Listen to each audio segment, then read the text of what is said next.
I stared at the legal document in my trembling hands, my heart pounding so hard I thought it might burst through my chest. The words blurred together, but one phrase stood out in stark black ink. Parental Rights Termination Agreement. My parents sat across the mahogany table in my lawyer's office, their faces drained of color, hands shaking as they reached for the pen. This was it. The moment I had been building toward for 2 years. The moment they would finally pay for what they had done. For what they had said that night in the ICU when they thought I was unconscious. For choosing which daughter deserved to live and which one was expendable. But I'm getting ahead of myself. If you want to understand how we got here, how I went from being the daughter they were willing to sacrifice to the woman who held their entire world in her hands, you need to hear the whole story. And trust me, it's going to make your blood boil. So if you're ready for a tale of betrayal, survival, and the sweetest revenge you've ever heard, hit that like button, subscribe to this channel, and drop a comment below telling me what you would have done in my situation. Because this story is about to get wild. Let me take you back to where it all began. 2 years ago, when I was 18 years old and still naive enough to believe that family meant unconditional love. It was a Tuesday night in late October when our lives changed forever.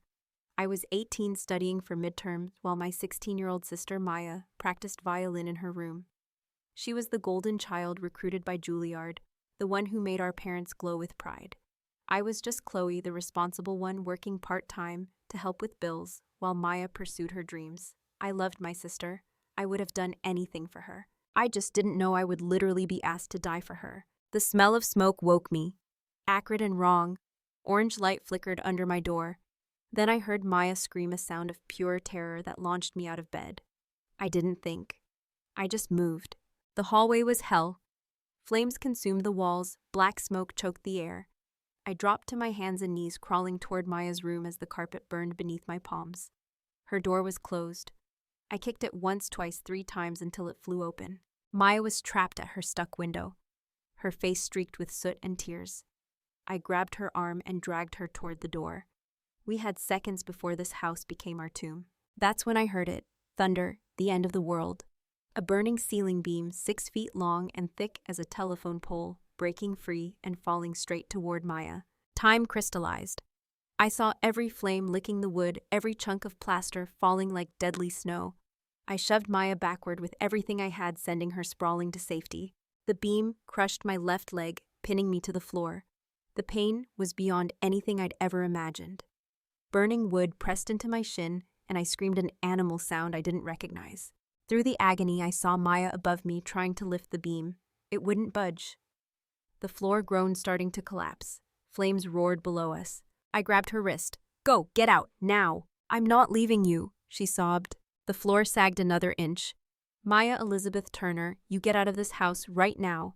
Go." Something in my voice, or maybe the use of her full name, broke through. She nodded once, tears streaming, then turned and ran. I watched her disappear down the hallway, praying the stairs would hold. Then the floor gave way and I fell into darkness. 3 days later, I woke in the ICU at St. Mary's Hospital. Every part of my body screamed in agony. Bandages covered me, tubes ran in and out like I was some failed science experiment. Machines beeped, tracking vitals, keeping me alive. My throat felt like broken glass from smoke inhalation. White-hot pain shot through my left leg when I tried to move. Through the fog of pain medication, I remembered.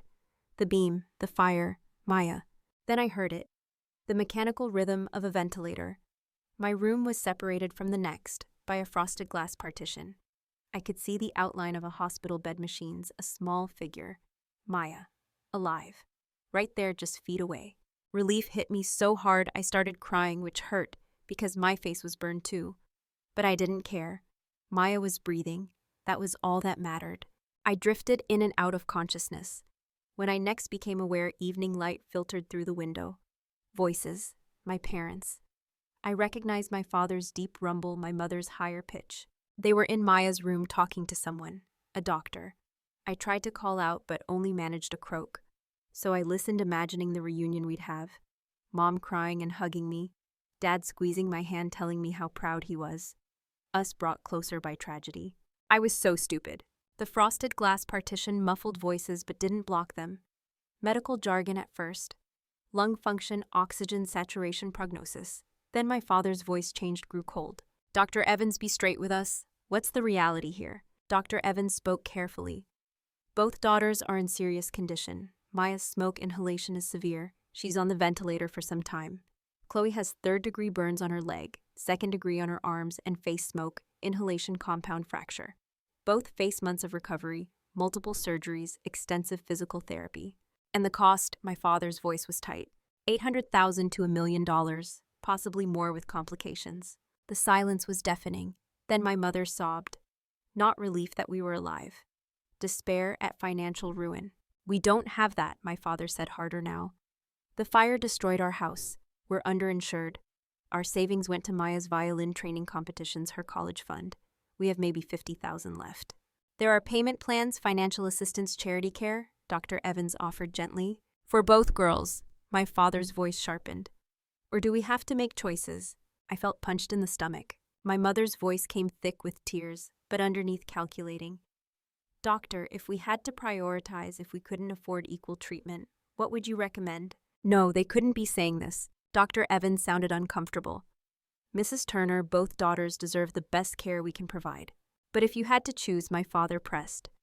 Based on prognosis, future potential chance of full recovery, who would it be? Silence stretched endlessly. Then Dr. Evans cleared his throat. Maya is younger. Her lungs are strong. She should make a full recovery. Chloe's injuries are more severe. The leg burns are extensive. She may have permanent damage mobility issues. Recovery will be long with no guarantees. So Maya has the better prognosis. Not a question. Mr. Turner, this isn't the right conversation. But my father wasn't listening. His silhouette leaned forward through the glass. Look at reality. We lost everything. We can't bankrupt ourselves for 2 recoveries when one might not succeed. Maya has a scholarship pending, early admission to Juilliard. That's her entire life, her career, her purpose. And Chloe, Dr. Evans asked quietly. My mother's words cut deeper than any burn. Chloe is strong. She's always been the strong one, the responsible one. She'll understand. She'll recover. But Maya needs us. She needs this chance. If we spread resources too thin, we could lose both. But if we focus on Maya, we can at least save one. I wanted to scream, to rip out these tubes and burst through that partition. But I couldn't move, could barely breathe. I could only lie there while my parents discussed my life like a budget line item that needed cutting. What are you asking me to do? Dr. Evans sounded horrified. My father moved closer. Focus your resources. Put your best people on Maya. Give her everything she needs. And Chloe, give her the basics. Keep her stable, but don't go overboard. No unnecessary procedures. No experimental treatments. Just enough to get her through. Mr. Turner, I can't do that. I won't. Both daughters will receive the same standard of care. Even if it bankrupts us. My mother's voice rose. Even if we lose everything and end up on the street, what good are we to either of them then? There are other options, payment plans, fundraising loans. We'll do those things. But for Maya, my father's voice was final. Look, I'm not asking you to hurt Chloe. Just be realistic about resource allocation. If something happens, if a choice must be made about life support, who gets the ventilator, if there's a shortage, who gets the next surgery slot, you prioritize Maya. And if necessary, if Chloe's not going to make it anyway, if she's suffering too much, maybe it would be a mercy to just let her go peacefully. The room spun. Black spots danced. He had just told the doctor to let me die. To pull my life support to save money to give Maya a better chance. My own father had assigned a value to my life and found it wanting. Dr. Evans's voice turned to ice. Mr. and Mrs. Turner, leave now. And I strongly suggest you speak with the hospital's ethics counselor and a family therapist. What you're suggesting is morally reprehensible and potentially illegal. We're just being practical, my mother wavered. You're being monsters. Get out of this ICU before I have security remove you. Footsteps. A door opening, closing. Then silence except for beeping machines and Maya's ventilator.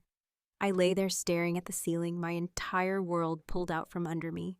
The family I thought I knew didn't exist. Maybe never had.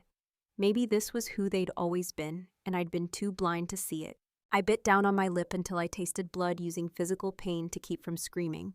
Because if I started, I knew I'd never stop. The next weeks blurred into surgeries, pain, and physical therapy. Agony every day. But the physical pain was nothing compared to watching my parents dote on Maya while treating me like an afterthought. They spent hours in her room even while she was unconscious, playing her favorite music, bringing her violin, so it would be there when she woke up. When they came to my room, visits were brief and perfunctory. How are you feeling? The doctor says you're healing. Try to rest.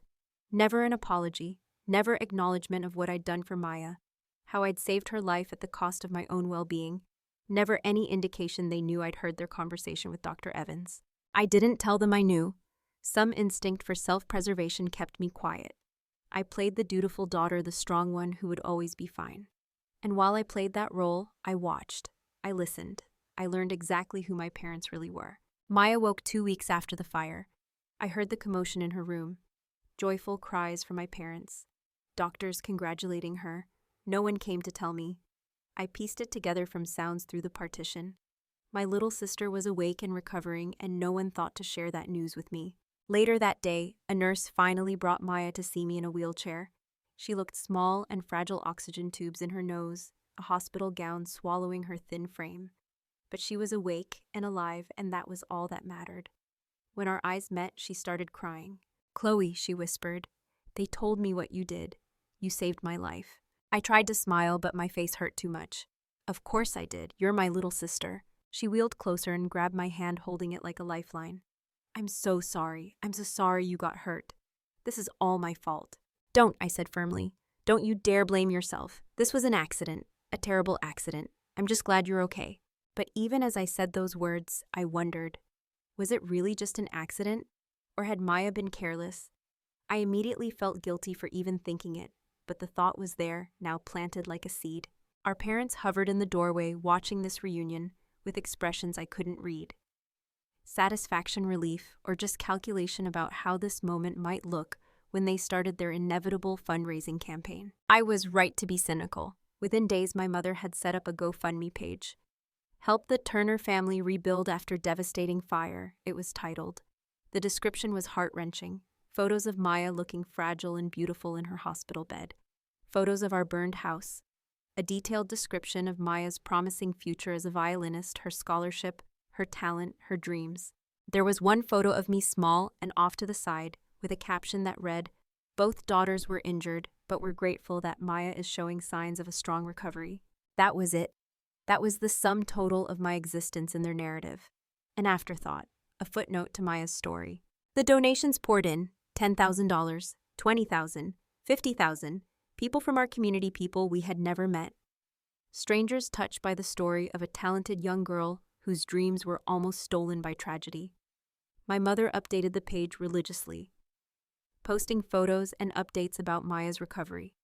Her first steps, her first day back at school, her acceptance confirmation from Juilliard. The money was supposed to be for both of us, for our medical bills, for our recovery, for rebuilding our lives. But I watched as every dollar went to Maya. New clothes for her because hers were destroyed in the fire. A new violin, a professional-grade instrument that cost more than a used car. Private tutoring so she wouldn't fall behind in school. Physical therapy in a fancy facility with heated pools and state-of-the-art equipment. And me, I got the basics. The treatments covered by insurance, the generic medications, the hand-me-down clothes from donation centers. When I was finally discharged from the hospital 2 months after the fire, we didn't go home because there was no home. The house had been condemned. Insurance money was tied up in legal disputes. We moved into a motel, a rundown place on the edge of town that rented rooms by the week. 1 room, all 4 of us. Maya got the bed, of course. Our parents took the other bed. I got the sofa, a lumpy thing that smelled of cigarettes and despair. My leg throbbed constantly, the burns still healing, the scarring extensive despite multiple skin grafts. I was supposed to continue physical therapy 3 times a week, but the co-pays were too expensive.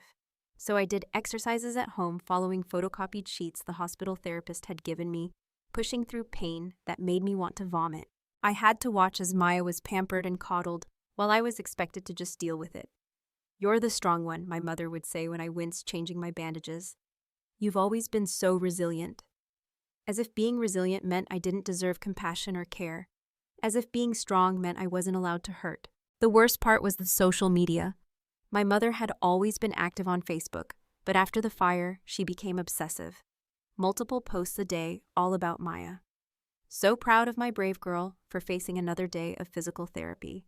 Maya's spirits are high despite everything she's been through. Grateful for this community's support of our talented daughter. Every post garnered hundreds of likes and comments. "Stay strong, Maya. Praying for your family. What an inspiration. I wanted to comment, hey, I'm part of this family too. I almost died saving her. Remember me? But I didn't. Because somewhere along the way I had learned that my pain didn't matter, that my sacrifice was expected, not celebrated, that I was supposed to fade into the background while Maya shone. I finished my senior year of high school remotely taking online classes while living in that motel room. I had planned to go to college, had been accepted to State University with a partial scholarship, but there was no money for the portion the scholarship didn't cover. All the fundraising money, all the community donations had been earmarked for Maya's future. My future wasn't part of the equation. On graduation day, Maya got to have a celebration. My mother ordered a cake and invited her friends over to the motel room. They took photos of Maya in a pretty dress, posed with her violin, smiling bravely. The caption on Facebook: "So proud of Maya for staying strong through adversity and maintaining her scholarship." No one mentioned that I graduated too. No cake for me, no photos, no proud Facebook post. I sat on that lumpy sofa in my oldest jeans and watched my family celebrate my sister's success while pretending I didn't exist. That night, lying on the sofa after everyone had gone to bed, listening to my sister's gentle breathing from the bed across the room, I made a decision. I was done. Done being the strong one, done being invisible, done sacrificing for people who saw me as nothing more than a disposable support system for their golden child. I didn't know how yet, but I was going to get out.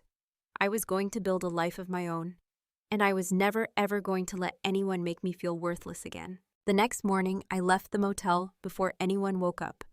I had been doing research late into the night, scrolling through job listings on my phone. There was a diner downtown, a place called Sal's, that was hiring. No experience necessary, the ad said. Just a willingness to work hard. I walked the 3 miles to the diner, my scarred leg aching with every step. The early morning air was cold, biting through my thin jacket, but I welcomed the discomfort. Pain meant I was alive. Pain meant I was doing something, taking action instead of just enduring. Sal's was a classic American diner, all chrome and red vinyl booths, with a counter lined with stools that had seen better days.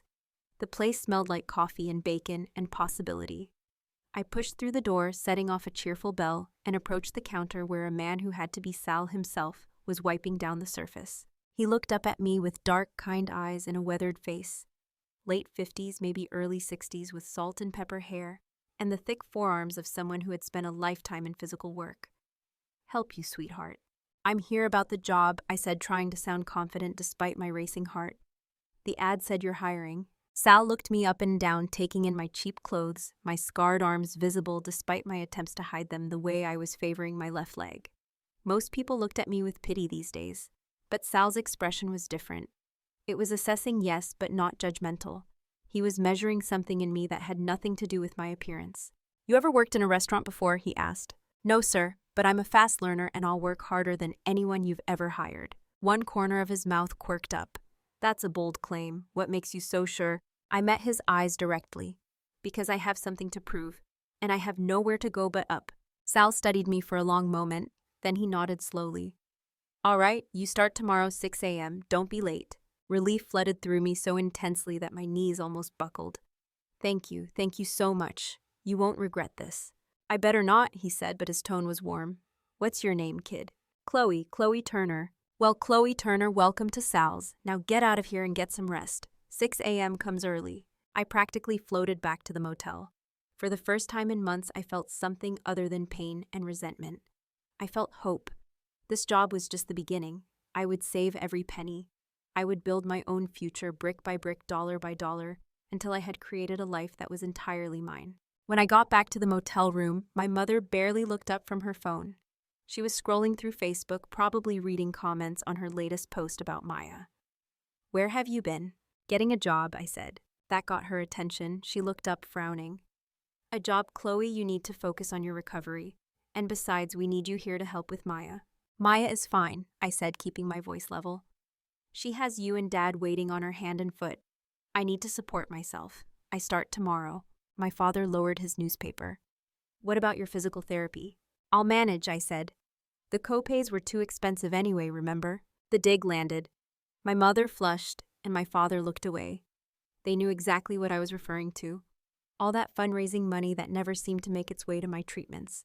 Well, my mother said stiffly, I suppose it's good that you're being responsible. Lord knows we could use some help with expenses. Of course, they didn't care that I was getting a job to build my own future. They just saw another potential income source to help fund Maya's dreams. I didn't bother responding. I just went to my corner of the room, the little space I had carved out for myself, on and around that terrible sofa, and I started planning. Planning my escape. Planning my life. Working at Sal's changed everything. The job was hard, demanding physical labor that pushed my still healing body to its limits. My shifts started at 6 in the morning and often didn't end until 3 in the afternoon on my feet the entire time. Waiting tables, bussing dishes, refilling coffee, taking orders, managing the chaos of the breakfast and lunch rush. My leg ached constantly, a deep, bone-deep pain that throbbed in time with my heartbeat. The scars pulled and stretched with every movement. There were days when I went home and couldn't do anything but collapse on that sofa and try not to cry. But I loved it. I loved the exhaustion that came from honest work.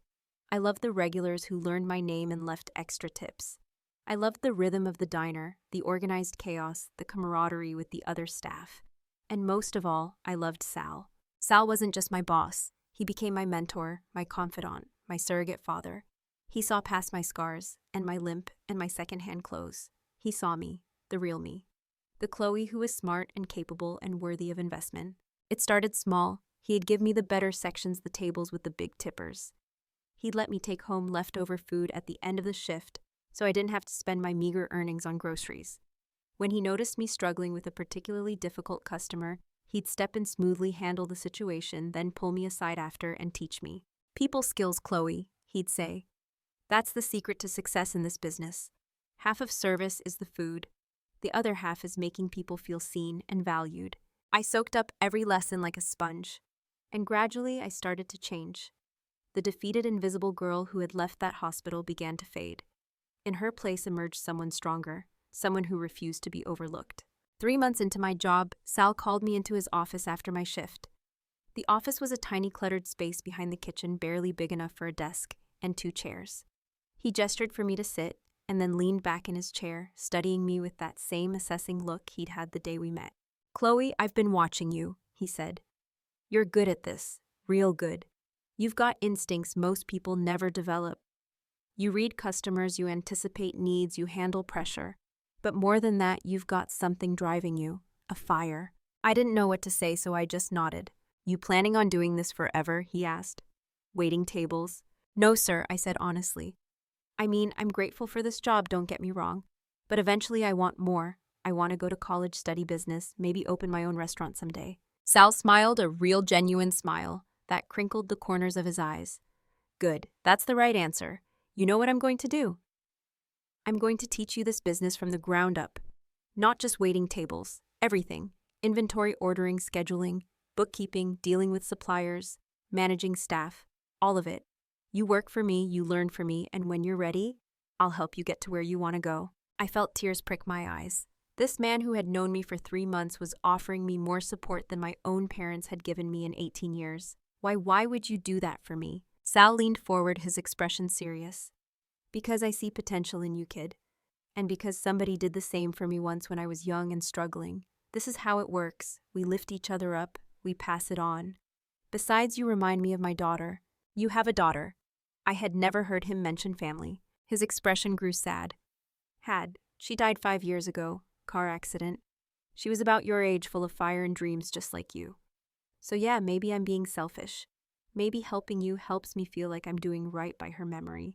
Whatever the reason, the offer stands. What do you say? I didn't hesitate. Yes, thank you. I won't let you down. And I didn't. For the next 1.5 years, I threw myself into learning everything Sal would teach me. I arrived early and stayed late. I took online business courses using the diner's Wi-Fi after my shifts.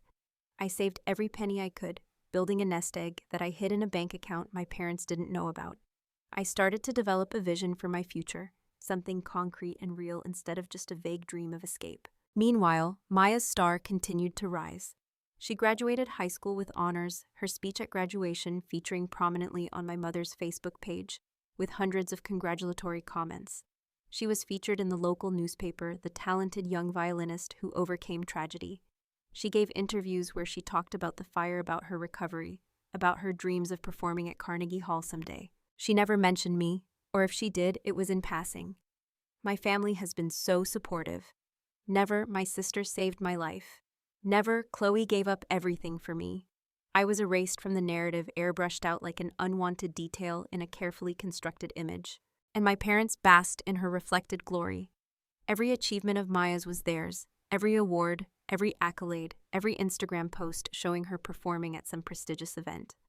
My mother's Facebook became a shrine to their perfect daughter, the one who made it all worthwhile. I had long since stopped looking at those posts. They were poison to me, each one a reminder that I didn't matter, but I couldn't completely escape them. Customers at the diner would sometimes recognize my last name. Ask if I was related to that talented Turner girl. I'd smile and nod and change the subject as quickly as possible.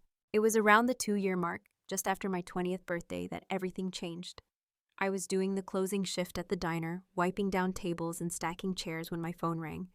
An unknown number. I almost didn't answer, but something made me pick up. Chloe Turner, a woman's voice professional and brisk. Yes, this is St. Mary's Hospital. Your sister Maya was brought in about an hour ago. She's been in a car accident. The world tilted. Despite everything, despite all the resentment and pain, Maya was still my sister, the little girl I had saved from that fire. Is she okay? Her condition is serious. I can't give you details over the phone, but your parents requested we contact you. They're here at the hospital now. I'll be right there, I said, already grabbing my jacket and keys. The drive to St. Mary's was a blur, the same hospital where we had spent months recovering from the fire. Walking through those doors brought back a flood of memories I had tried to bury.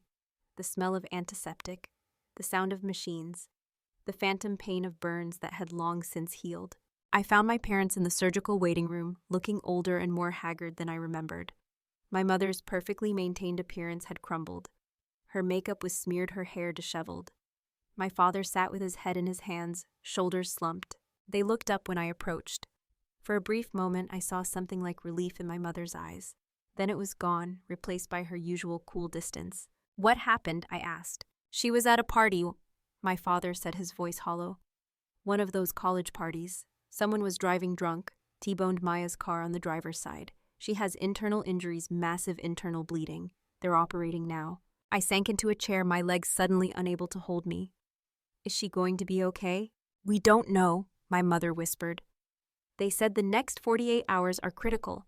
She needs blood transfusions, possibly organ repair or transplant. The liver was badly damaged. We sat in silence for hours, waiting. The same kind of awful waiting we had done 2 years ago in this very hospital. But this time there was no frosted glass partition between us.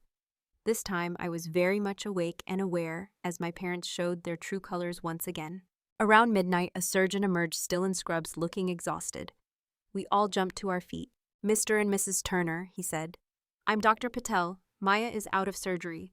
We were able to stop the bleeding and repair some of the damage, but her liver sustained severe trauma. She's stable for now, but she's going to need a partial liver transplant within the next few weeks to survive. My mother gasped. A transplant, but how the waiting lists are so long. Living donor transplant is an option, Dr. Patel said. A family member can donate a portion of their liver. It will regenerate in both the donor and recipient. We'll need to test immediate family members for compatibility. All 3 of us were tested that night. Blood drawn, medical histories taken, preliminary screening done, and then more waiting while the tests were processed. I dozed fitfully in an uncomfortable waiting room chair, my mind churning. If I was a match, would I do it? After everything they had done to me? After the way I had been treated and dismissed and erased? Did I owe them this? Did I owe Maya my literal flesh and blood? The answer came to me somewhere in the pre-dawn hours, in that strange liminal space between sleep and waking. Yes, I would do it. Not because they deserved it, not because I owed them anything, but because Maya was still. My sister, still the little girl I had pushed out of the way of a falling beam. I had saved her once. I could save her again. But this time it would be on my terms. Dr. Patel returned as the sun was rising, painting the waiting room in shades of pink and gold. He looked at his chart, then at me. Chloe, you're a perfect match. Your parents are not compatible, but you are. You could be Maya's donor. My parents' heads swiveled toward me. I saw the calculation in their eyes, the relief, the assumption that of course I would do this because I was the dutiful daughter, the strong one, the one who always sacrificed. We'll schedule the surgery as soon as possible, my father said as if it was already decided, as if my body was community property there for Maya's use. I held up my hand. No. They stared at me. Dr. Patel looked confused. No, my mother repeated. Chloe, what are you talking about? You're a match. You can save your sister's life. I know, I said calmly. And I might choose to do that. But we're going to have a conversation first, all of us, about what happened 2 years ago, about the choices you made, about how you've treated me since. My father's face flushed with anger. This is not the time for your petty grievances, Chloe. Your sister is dying. And 2 years ago you asked a doctor to let me die, I said, my voice carrying clearly in the quiet waiting room. Dr. Patel's eyes widened. So forgive me if I don't immediately volunteer to be a living organ donor for the child you chose over me. That's not fair, my mother said, her voice breaking. We were in an impossible situation. We had to make terrible choices. You chose Maya, I said. Every single time, every single day since that fire, you chose Maya. You took donations meant for both of us and spent them on her. You celebrated her while ignoring me. You built her up while I slept on a motel room sofa and changed my own bandages because physical therapy copays were too expensive. So no, I'm not going to just lie down on an operating table and hand over a piece of my liver like it's owed to you. What do you want? My father demanded. Money? Is this about money? I laughed a bitter sound. Money, Dad, you don't have any money. You spent it all on your golden child. No, this isn't about money. This is about respect. This is about acknowledgement. This is about you finally facing what you did to me. Dr. Patel cleared his throat. Perhaps I should give you all some privacy. No, I said. Stay. I want a witness, because I'm about to make them an offer, and I want someone impartial to hear it. I pulled out my phone and scrolled to a contact. Jessica Winters, a lawyer I had connected with through one of my online business courses. She had offered to help me with legal issues pro bono, after I had told her a sanitized version of my family situation. I hit call. She answered on the second ring, her voice alert despite the early hour. Chloe, is everything okay? Jessica, I need you. I'm at St. Mary's Hospital. My sister needs an organ transplant and I'm the only match, but I'm not doing it without legal guarantees. Can you come? Give me 20 minutes, she said without hesitation. I hung up and looked at my parents. We're going to wait for my lawyer, then we're all going to have a very frank discussion about what happens next. My mother looked horrified. A lawyer, Chloe? This is family business. You stopped treating me like family 2 years ago, I said. Now it's business, pure and simple. True to her word, Jessica arrived 20 minutes later, immaculate in a power suit, despite the early hour, her briefcase in hand. She was in her mid-30s, African-American, with intelligent eyes and an air of competence that immediately commanded respect. She shook my hand, then nodded politely to my parents. Mr. and Mrs. Turner, I'm Jessica Winters, Chloe's legal counsel. I understand we have a situation to discuss. My father looked like he wanted to argue, but my mother put a hand on his arm. They were smart enough to realize that without me, Maya would die. They had no leverage here. For once in my life, I held all the cards. We moved to a small conference room the hospital made available. Jessica set her briefcase on the table and pulled out a legal pad. All right, Chloe, tell me exactly what you need. I looked at my parents, saw them squirming in their seats, and felt a fierce satisfaction. This was my moment. The moment I had been building toward for 2 years. The moment when I finally got to speak my truth and make them listen. I'll donate part of my liver to Maya, I said, but only under the following conditions. First, my parents will sign a notarized confession to be video recorded, admitting that they asked Dr. Evans to prioritize Maya's care over mine 2 years ago. They will admit that they asked him to consider letting me die to save money. They will admit to using community fundraising money exclusively for Maya while leaving me to fend for myself. My mother went white. My father's jaw clenched. That's insane. We'll never do that. Then Maya dies, I said calmly. Your choice. You can't be serious, my mother said. You would let your sister die over this. No, I said. You would let your daughter die rather than admit what you did to your other daughter. See the difference. Jessica was writing furiously on her legal pad. What else? Second, all the money from the GoFundMe account will be transferred to a trust fund. The trust will be managed by an independent trustee, not my parents. Maya will be the beneficiary, but the funds will be used for her genuine needs, not my parents' wants. Every expenditure will be documented and audited. My father stood up. That money is for our family's recovery. "Sit down, Mr. Turner," Jessica said coolly, "or I'll have security escort you out and this conversation ends." He sat, but he was shaking with rage. "Third," I continued, "my parents will sign a legal document voluntarily terminating their parental rights over me. I'm 20 years old, so I'm legally an adult, but I want it in writing that they acknowledge they have no claim to me, my earnings, my future, or my life. They will also sign a no-contact order. They are not to call me, email me, text me, show up at my home or work, or attempt to contact me through third parties." "You're cutting us out of your life," my mother whispered. "Completely. You cut me out of yours 2 years ago," I said. "I'm just making it official." Jessica looked up from her notes. "These are reasonable terms given the circumstances. I can have the documents drawn up within 2 hours. The video confession can be recorded right here at the hospital with proper witnesses. Mr. and Mrs. Turner, I strongly advise you to comply. Your daughter is offering to save your other daughter's life. The cost is simply the truth and your accountability for past actions." The silence that followed was profound. I could see the war playing out on my parents' faces. Pride versus desperation. Their carefully constructed narrative of the tragic but resilient family versus the ugly truth of what they had done. Their need to maintain control versus their love for Maya. In the end, love won. Or maybe it was just pragmatism. Either way, 3 hours later, we were all gathered in that conference room again. Jessica had worked with lightning speed to prepare the documents. A notary public was present. A videographer Jessica had hired was setting up equipment. The video was brutal to watch, even as the person orchestrating it. My parents sat stiffly in front of the camera, and reading from the script Jessica had prepared admitted everything. How they had asked Dr. Evans to prioritize Maya. How they had considered letting me die. How they had used the fundraising money exclusively for Maya. How they had treated me as less than as expendable as a convenient sacrifice. My mother cried throughout. My father's voice shook with suppressed rage.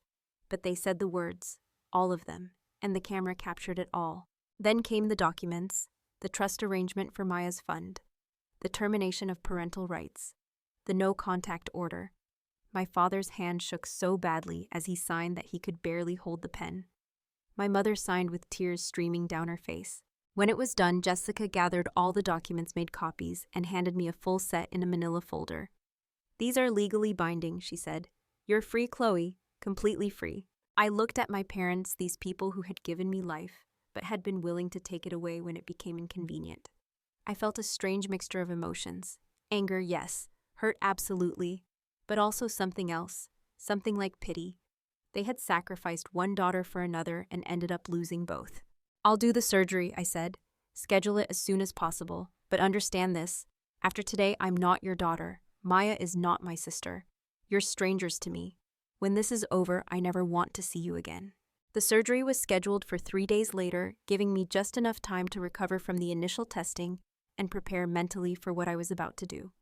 Sal insisted on driving me to the hospital, and he sat with me in the pre-op area, holding my hand while the nurses prepped me.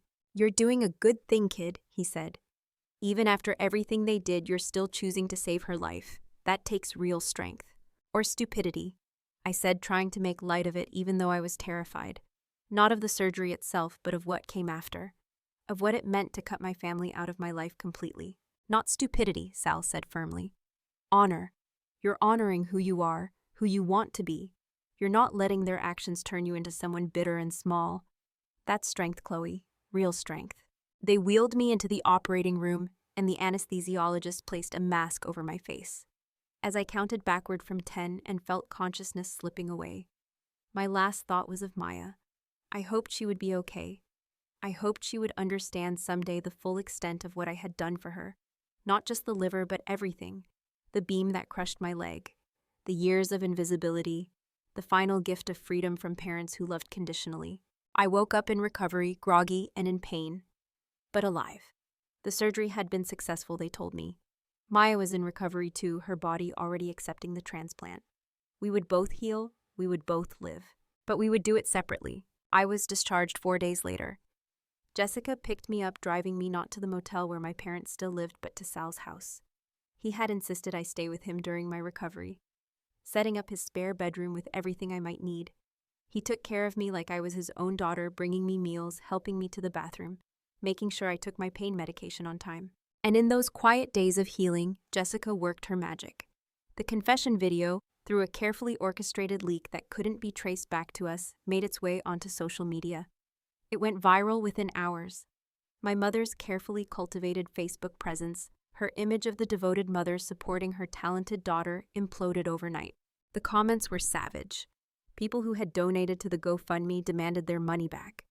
The local newspaper that had lionized Maya ran a follow-up story about the family's dysfunction. My parents were torn apart in the court of public opinion, their dirty laundry aired for the entire community to see. I felt no guilt. They had used social media to build their false narrative. It was only fitting that social media would destroy it. Maya recovered quickly. Within 2 weeks, she was discharged from the hospital. I heard through mutual acquaintances that she had moved into her college dorm at Juilliard, early escaping the toxic atmosphere at home. I wondered if she knew the full story of what had happened, of the bargain I had struck to save her life. I got my answer 6 weeks after the surgery.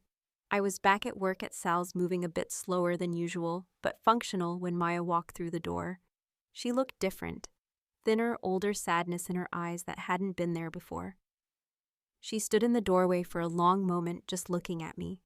Then she walked to the counter where I was refilling salt shakers. "Chloe," she said softly. I set down the shaker I was holding. "Maya, how are you feeling?" "Physically, I'm okay. Thanks to you." She swallowed hard. "I saw the video. I read all the documents Mom and Dad had to sign. Jessica sent me copies. I didn't know about any of it. About what they said in the hospital, about how they treated you. I swear, Chloe, I didn't know. I believed her.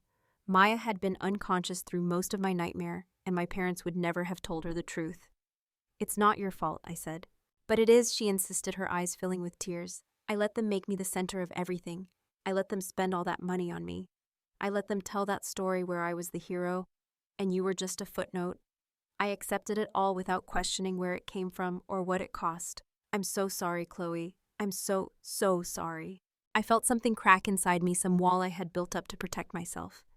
"Maya, you were 16. You were hurt and recovering, and you trusted our parents to do the right thing. You're not responsible for their choices." "But I could have questioned them," she said. "I could have insisted on seeing you, on making sure you were okay, on sharing everything equally. I could have stood up for you, but I didn't. I just took it all and felt grateful and special. And you almost died because of it. Twice." We stood there in the diner, tears streaming down both our faces. Sal tactfully disappeared into the kitchen, giving us privacy. "What do you want, Maya?" I asked gently. "I want to make it right," she said. "I know I can't undo the past 2 years. I can't give you back what they took from you, but I want to try. The trust fund Jessica set up, half of it is mine to use as I see fit once I turn 21. I want you to have it, all of it. It should have been yours in the first place." I shook my head. "I don't want their money, Maya. I never did. I just wanted them to see me, to value me, to treat me like I mattered." "You do matter," Maya said fiercely. "You matter so much. You're my sister and my hero, and the reason I'm alive, and I'm not going to let our parents' toxicity destroy our relationship too. I'm not asking you to forgive them. I'm not even asking you to forgive me. I'm just asking for a chance to be sisters again. Real sisters, not the fake version they created for social media." I looked at this young woman, this talented musician with her whole life ahead of her, and I saw not the pampered golden child, but someone who was also a victim of our parents' dysfunction. Someone who had been used as a tool to hurt me, who was now brave enough to face that truth and try to make amends. "Okay," I said finally, "but on my terms. I'm not going back to that family. I'm building my own life, and if you want to be part of it, you have to respect that. No drama, no guilt trips, and absolutely no contact with our parents." "I already cut them off," Maya said. "After I saw the video, after I understood what they did, I couldn't look at them. I moved out. I changed my phone number. I'm paying for school with scholarships in the trust fund. I'm doing this on my own now, like you did." We talked for hours that day. Maya and I really talked for the first time since before the fire.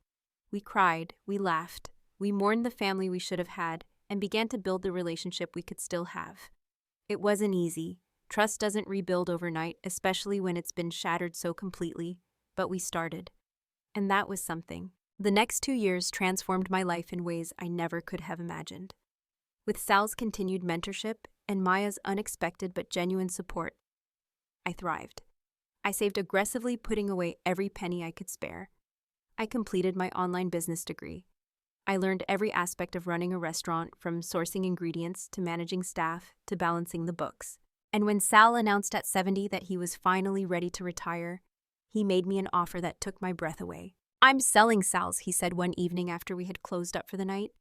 "But I'm not selling it to some corporate chain or some hotshot who doesn't understand what this place means to the community. I'm selling it to you, Chloe, if you want it." "Sal, I can't afford to buy a restaurant," I started to say. He held up a hand. "I'm not asking market value. I'm asking that you pay me what you can afford in installments and that you keep the heart of this place alive. That you continue to be the kind of boss who gives chances to people who need them. That you remember where you came from and you help others climb out of their own dark places. Can you do that?" Through tears, I nodded. Yes, I can do that." The sale went through 3 months later. I became the owner of Sal's Diner at 22 years old. But I didn't just keep the name, I expanded it. With Maya's help with branding and social media, something she had learned all too well from our mother, we rebranded as the Phoenix Diner, keeping Sal's name on the logo as a tribute. A restaurant that rose from the ashes just like I had. The symbolism wasn't lost on anyone. Our story, the real story, not the sanitized social media version, had become somewhat famous in our community. People came to eat at the Phoenix because they wanted to support someone who had overcome, who had rebuilt, who had refused to let trauma and betrayal destroy her. We thrived. Within a year, I had paid off half of what I owed Sal. Within 2 years, the restaurant was mine free and clear, and I was looking at opening a second location. Maya now graduated from Juilliard, and starting her professional career came back whenever she could. We would sit in the restaurant after hours, her sometimes playing her violin, for the empty room while I did paperwork, and we would talk about our dreams, our futures, our lives built on our own terms. I never saw my parents again. They sent letters at first trying to reconcile, trying to explain, trying to manipulate. I returned them unopened. Eventually they stopped. I heard through the grapevine that they had moved away, unable to bear the shame of their exposed truth in a community that had once celebrated them. I felt nothing when I heard that news. Not satisfaction, not sadness, nothing. They had made their choices, and they had to live with the consequences. One evening, 4 years after that terrible surgery, Maya and I stood in the Phoenix during the dinner rush. The place was packed, buzzing with conversation and laughter and the clinking of silverware on plates. The fire in our kitchen's wood-fired pizza oven blazed bright and hot, but this fire was controlled, useful, life-giving. Maya leaned against the counter, watching me work with a smile on her face. "You did it, Chloe. You really did it. You built all this from nothing." "Not nothing," I corrected her, flipping an order ticket and calling it out to the kitchen. "From ashes. That's different." "Yeah," she said softly. "Yeah, it is." As I looked around my restaurant, at the life I had built, at the sister I had reclaimed, at the future, stretching out before me full of possibility, I felt something I hadn't felt in years. Peace. I had walked through fire literally and figuratively. I had been betrayed by the people who should have protected me. I had been dismissed, devalued, and nearly destroyed. But I had survived. More than that, I had thrived. I had taken the worst thing that ever happened to me, and I had used it as fuel. Not for bitterness, though. God knows I had every right to be bitter, but for growth, for change, for becoming the kind of person who built others up instead of tearing them down. I wasn't the girl who woke up in that ICU any more broken and betrayed. I was the woman who owned her own business, who had healthy boundaries, who knew her worth, and refused to settle for less. I was the phoenix risen from the ashes, and I was just getting started. So here's what I want you to take away from my story. Family isn't defined by blood. It's defined by who shows up for you, who values you, who treats you with the respect and love you deserve. Don't let anyone, not even your parents, convince you that you're worth less than you are. Don't sacrifice yourself on the altar of someone else's dreams if they wouldn't do the same for you. And don't be afraid to walk away from toxicity, even when it wears the face of family. You deserve better. You deserve people who see you, who value you, who celebrate your wins, instead of treating you as a supporting character in someone else's story. And if you don't have those people in your life right now, go find them. Build your own family from the people who earn their place there. I did, and my life has never been better. Now I want to hear from you. Have you ever been in a situation where you had to choose between family loyalty and your own well-being? How did you handle it? What would you have done in my position? Drop your thoughts in the comments below. And if this story resonated with you, if it helped you feel less alone, or gave you courage to make your own hard choices, hit that like button and subscribe. Share this with someone who needs to hear it. Because somewhere out there, someone is sleeping on a lumpy sofa in a motel room, thinking they don't matter. Someone is changing their own bandages while their family celebrates someone else.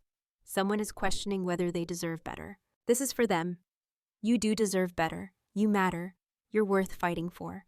And sometimes the person who needs to fight for you is you. Now go build your phoenix.